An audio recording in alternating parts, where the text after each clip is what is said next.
হালাল ব্যবসা করেছেন নাকি না? এই যে আমল, তো নবীজি বলছেন যে তোমার আমল যদি এমনই হয় তাহলে তোমাকে আল্লাহ পাক সম্পদ দিবে না, কাকে সম্পদ দিবে?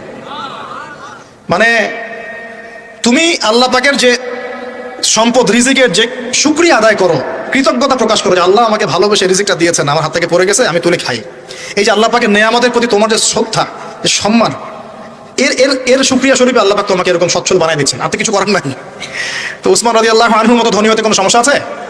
তিনি কৃপণ ছিলেন না, তিনি আল্লাহ পাকের নেয়ামতের শুকরগুজার ছিলেন। ভুল ব্যাখ্যা নিবেন না, তিনি আল্লাহ পাকের নেয়ামতের শুকরগুজার ছিলেন। আমরা আল্লাহ পাকের নেয়ামতের শুকরিয়া আদায় করবো ইনশাআল্লাহ, এবং যে রিজিক আল্লাহ আমাদেরকে দিয়েছেন এতে সন্তুষ্ট থাকবো ইনশাআল্লাহ, এবং হালালভাবে চলার চেষ্টা করবো। আল্লাহ পাক আমাদেরকে ধন দিলে সেই ধন সম্পদ যতটুকু আমার পরিবারের জন্য প্রয়োজন, বাড়তিগুলো আমরা আল্লাহর পথে দান সাদাকা করবো ইনশাআল্লাহ।